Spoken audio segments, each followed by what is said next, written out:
말씀 보겠습니다. 잠언 23장 32절에서 35절까지 말씀입니다. 같이 읽겠습니다.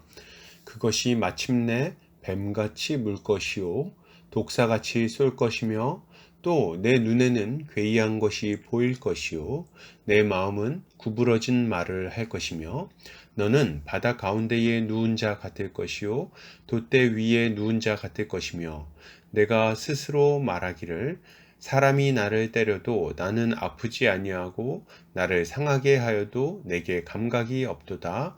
내가 언제나 깰까 다시 술을 찾겠다 하리라. 아멘. 잠언 23장 32절에서 35절까지 돛대 위에 누워서 소리치는 술꾼이라는 제목으로 말씀 보도록 하겠습니다. 신자는 술 취하지 않고 성령의 충만을 추구하는 자들입니다. 왜요? 술로 인해 많은 문제가 생긴다는 것을 잘 알고 있기 때문입니다. 오늘 본문을 통해서 이에 대해 함께 살펴보도록 하겠습니다. 오늘 잠언 기자는 술이 마침내 뱀같이 물 것이요 독사같이 쏠 것이라고 말합니다. 이것을 타번역본에서는 결국에는 그것이 너를 뱀처럼 물고 독사처럼 독을 쏠 것이다 라고 번역을 하고 있습니다.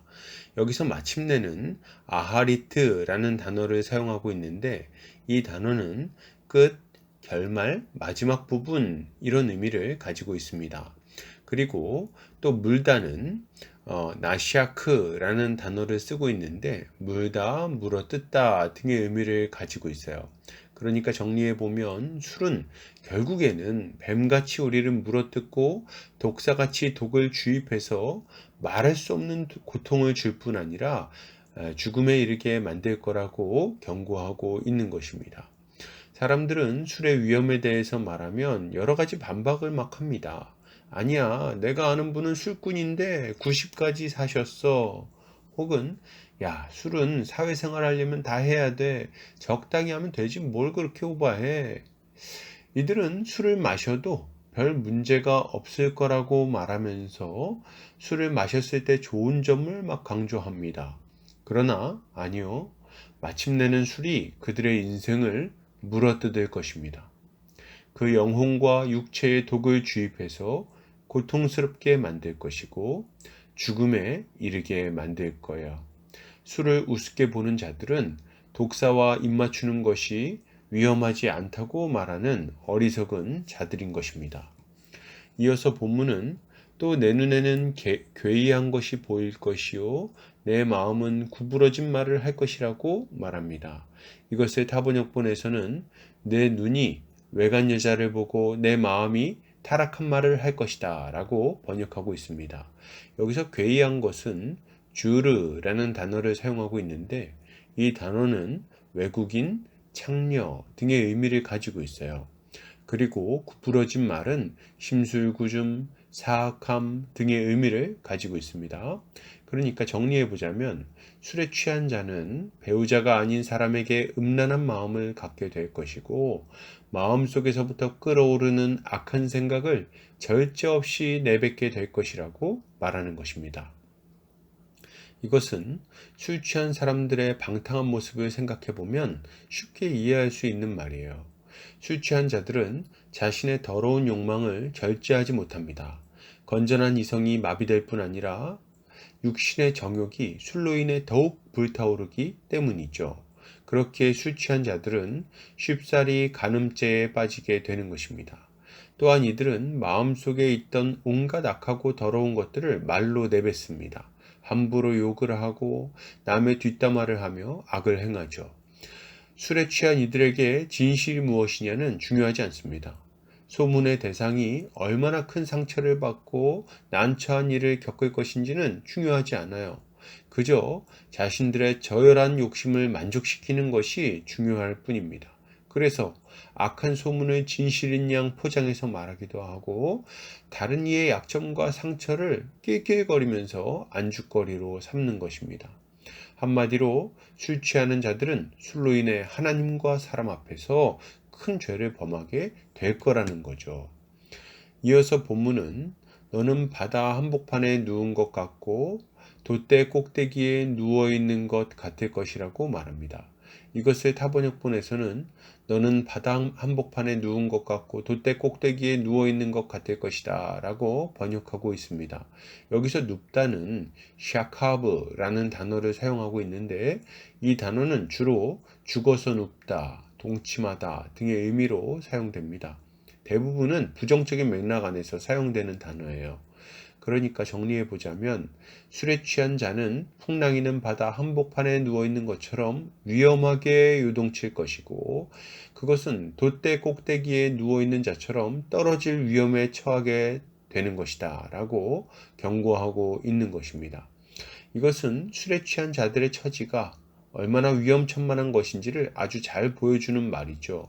그들의 인생은 요동치고 있습니다. 술 취한 자들은 충동적으로 움직이며 문제를 일으키고 실수가 잦으며 자기도 모르게 큰 죄를 짓게 됩니다. 그는 재앙이 찾아오는데도 대비하지 못하고 예기치 못했던 순간에 망해버리고 마는 거예요. 당연한 말입니다. 꼭 음주운전을 하는 것만 위험한 게 아니에요. 만취한 인생도 마찬가지로 위험한 것입니다.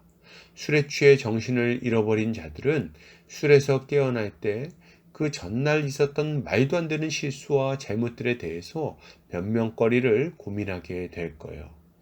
이어서 본문은 내가 스스로 말하기를 사람이 나를 때려도 나는 아프지 아니하고 나를 상하게 하여도 내게 감각이 없도다. 내가 언제나 깰까 다시 술을 찾겠다 할 것이라고 말합니다. 이것을 타번역본에서는 그러고는 아무리 때려봐라 내가 아픈가, 아무리 때려봐라 내가 고통을 느낄 수 있나, 내가 언제나 깨어서 다시 술을 마실까 할 것이다 라고 번역하고 있습니다. 참 익숙한 표현들입니다. 이들은 두드려 맞아도 아무 감각이 없다고 말하면서 실실거립니다. 때로는 스스로의 몸을 때리면서 호기롭게 외치죠. 하나도 안 아프다. 그리고 술이 깰 때 이해할 수 없는 고통을 느끼는 거죠. 내가 왜 아픈 거지? 그는 술에서 깨어나면 다시 술을 마실 생각을 합니다. 이제 완전히 술에 인이 박여서 술의 노예가 되어 버린 거예요. 이것은 술이 우리의 이성과 육체를 마비시켜서 고통스러운 상황에 제대로 대처하지 못하게 만든다는 것을 알려주고 있습니다. 위험한 상황 혹은 고통스러운 상황에서 벗어나려면 아픔을 느낄 수 있어야 돼요.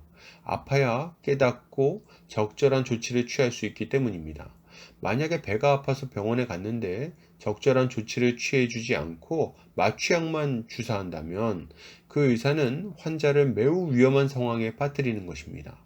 아픔을 없앴으니 괜찮은 겁니까? 아니라는 거죠. 술이 이와 같습니다.